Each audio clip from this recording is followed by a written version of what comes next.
प्रिय विद्यार्थियों, कोटा विश्वविद्यालय कोटा के एमए फाइनल के प्रश्न पत्र कृषि भूगोल के अंतर्गत हम भारत में सामान्य भूमि उपयोग का पिछले जो वीडियो लेक्चर है उसमें बात कर रहे थे। जैसा मैंने पहले ही बताया था कि भारत को जो भूमि उपयोग के जो विभिन्न जो कैटेगरी जो रखी हैं, वर्ग हैं, जो उसके अंदर मुख्य रूप से हम वनों के अंतर्गत क्षेत्र की बात करते हैं, कृषि हेतु अनुपलब्ध भूमि की बात करते हैं, फिर अन्य अकृषित भूमि जो परती रहित है उसकी बात करते हैं, फिर परती भूमि की बात करते हैं, शुद्ध बोए गए क्षेत्र की बात करते हैं। तो मुख्य रूप से इन भूमि उपयोगों की हम जो विभाजन किया गया है या वर्गीकरण किया गया है हमारे देश में, उसकी मुख्य रूप से हम बात करते हैं। पिछले वीडियो लेक्चर में हमने जो बात की थी वो मुख्य रूप से हमने जो एक महत्वपूर्ण भूमि उपयोग है शुद्ध बोए गए क्षेत्र, नेट सोन एरिया या नेट एरिया सोन की हमने बात की थी। दूसरा जो महत्वपूर्ण भूमि उपयोग है हमारे देश में वो है वन के अंतर्गत फॉरेस्ट लैंड की। जब हम बात करते हैं तो 1950 से 51 और 2013-14 के मध्य वनों के अंतर्गत क्षेत्र जो है 40.4 लाख मिलियन हेक्टेयर से बढ़कर 71.83 मिलियन हेक्टेयर पहुंच गया, जिसमें एक तरह से हम कह सकते हैं लगभग 77.45 की वृद्धि देखी गई है। परंतु अभी भी देश में केवल 23.34% जो क्षेत्र है उस पर वनों का फैलाव पाया जाता है, जो कि 1952 की जो वन नीति है उसके 33.3% लक्ष्य से बहुत कम है। NRSA के अनुसार जो वास्तविक वन क्षेत्र बताया गया है वो बताया गया है 67.71 मिलियन हेक्टेयर, और सघन वन केवल ऐसा माना जाता है कि 38.72 मिलियन हेक्टेयर क्षेत्रफल है।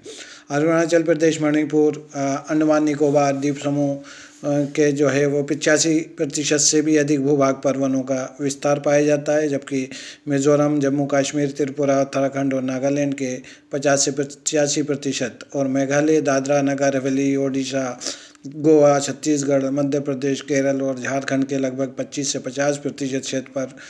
वनों का फैलाव देखने को हमें मिलता है। कृषि के प्रसार के कारण हरियाणा, पंजाब, पश्चिम बंगाल, बिहार और उत्तर प्रदेश के क्षेत्रों से वनों का एक तरह से कह सकते हैं लगभग सफाया हो गया है।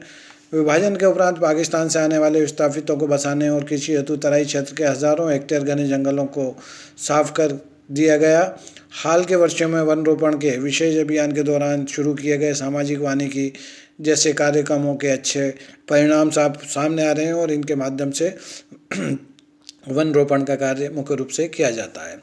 इसी तरह से एक और जो महत्वपूर्ण भूमि उपयोग है हमारे देश में वो है कृषि हेतु अनुपलब्ध भूमि। इसमें दो तरह की भूमि को हम सम्मिलित करते हैं। एक श्रेणी तो हम अधिवास, परिवहन मार्ग, नहर, खदान आदि जो भूमियां हैं उसको हम सम्मिलित करते हैं, और दूसरा जो भाग है उसके अंदर पर्वत, मरुस्थल, दलदल, बीड़ आदि के रूप में जो कृषि अयोग्य भूमि है उसको इसके अंतर्गत सम्मिलित किया जाता है। जहाँ विकास क्रियाओं और जनसंख्या वृद्धि कारण पहले प्रकार की भूमि के क्षेत्रफल में वृद्धि हुई है, वहीं कृषि और गैर कृषि उपयोगों हेतु सुधार के कारण दूसरे के क्षेत्र में घटाव देखा गया है। असम, हिमाचल प्रदेश, बिहार एवं तमिलनाडु आदि राज्य में ऐसी कृषि अयोग्य भूमि की मात्रा अधिक है। इसी प्रकार पश्चिम बंगाल, उत्तर प्रदेश एवं आंध्र प्रदेश आदि राज्यों में बढ़ते जनसंख्या दबाव के कारण जो कृषि कार्यों में लगी भूमि की मात्रा अधिक देखने को हमें मिल रही है। इसी तरह से एक और जो भूमि उपयोग है वो भी महत्वपूर्ण है, वो है परती भूमि। परती भूमि भी दो प्रकार की होती है। एक तो नई परती भूमि जिसे हम कहते हैं करंट फेलोज, ये लगभग 1 से 2 वर्ष पुरानी होती है, और दूसरा जो इसका प्रकार है वो है पुरानी परत या पुरातन परत जिसे कहते हैं ओल्ड फेलोज। इस प्रकार की जो पड़ती भूमि होती है वो 2 से 5 वर्ष तक की पड़ती रहती है। इसके अंतर्गत देश के जो कुल क्षेत्र है उसका 8.07% भाग इसके अंतर्गत आता है। नई और वर्तमान अगर पड़ती के क्षेत्र में बात करें तो उसमें वृद्धि हुई है, जबकि पुरानी या पुरातन जो पड़ती अन्य पड़त भूमि है उसका क्षेत्र कम हुआ है। उर्वरकों के बढ़ते उपयोग और सिंचाई सुविधाओं के कारण किसानों ने पड़ती छोड़ने की प्रवृत्ति में कमी आई है, क्योंकि उसी कारण से इसको छोड़ा जाता था ताकि उसकी भूमि की उर्वरा शक्ति बना रहे। लेकिन अब तकनीकी विकास के कारण या प्रौद्योगिकी के विकास के कारण अब अच्छे अच्छे उर्वरकों का उपयोग किया जा रहा है, तो इसके क्षेत्र में लगातार कमी अब देखने को हमें मिल रही है। सिंचाई की सुविधाओं का भी विकास हुआ है, इसकी वजह से भी हमें अब पड़ती भूमि की जो कृषक हैं वो उस प्रवृत्ति को कम कर रहे हैं, क्योंकि उसकी उपजाऊपन बना रहता है।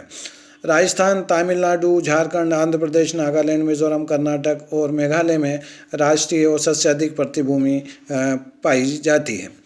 अन्य आकर्षित भूमि की अगर हम बात करें, जो कि एक महत्वपूर्ण भूमि उपयोग है हमारे देश का, उसमें कुल प्रतिवेदित क्षेत्र का जो है 8.39% अर्थात 25.83 मिलियन हेक्टेयर जो भाग है वो इसके अंतर्गत लगा है, जिसमें स्थायी चारागाह एवं चराई भूमि लगभग 3.33%, वृक्षों और बागों के अंतर्गत भूमि 1.04% और कृषि बेकार भूमि के अंतर्गत लगभग 4.02%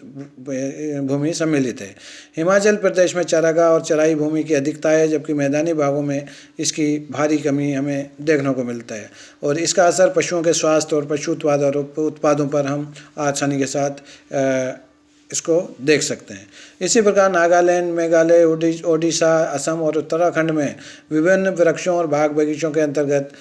जो है वो प्रतिशत भूमि अधिक है, जबकि कृषि बंजर भूमि का प्रतिशत मेघालय, गोवा, राजस्थान और गुजरात में ऐसा माना जाता है कि सबसे अधिक पाया जाता है।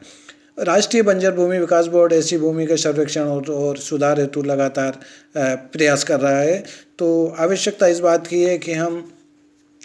कृषि भूमि के साथ साथ वन भूमि के क्षेत्र में भी वृद्धि करें, जो कि एक आवश्यक पक्ष है भूमि उपयोग का। इसी के साथ अगर हम बात करें भारत की भूमि उपयोग नीति की, land use policy of India की,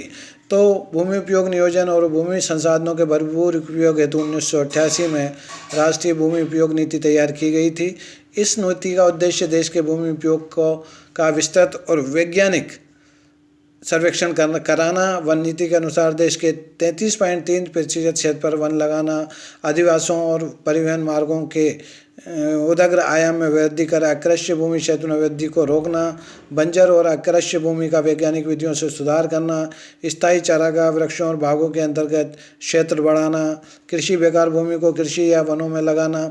पड़ती भूमि को कृषि के अंतर्गत लाना तथा बहुफसली क्षेत्र में वृद्धि कर शस्य गहनता में वृद्धि करना इसके के प्रमुख उद्देश्य हैं। एक तरह से हम ये कह सकते हैं हमारी जो देश की जो राष्ट्रीय भूमि उपयोग नीति है उसके अनुसार भूमि सुधारों के उचित कार्यान्वयन की भी ज़रूरत है, ताकि भूमि का स्वामित्व वास्तविक काश्तकार को मिल सके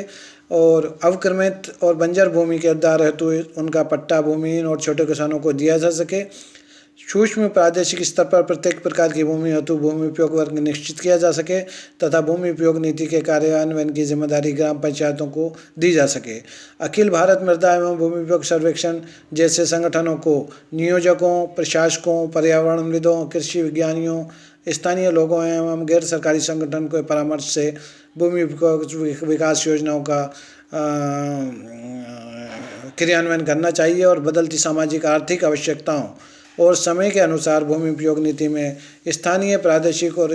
राष्ट्रीय स्तर पर उपयुक्त परिवर्तन करना आवश्यक है। यद्यपि भारत ऐसे प्रजातांत्रिक देश के लिए भूमि उपयोग प्रतिरूप में तीव्र परिवर्तन करना संभव नहीं है, परंतु एक लंबी अवधि की योजनाएं जनसंचार माध्यमों द्वारा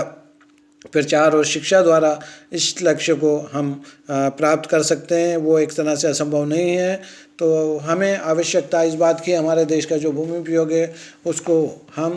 एक नए रूप में विकसित करें, जो देश की आवश्यकताओं और देश के निवासियों की आवश्यकताओं को पूर्ण कर सके।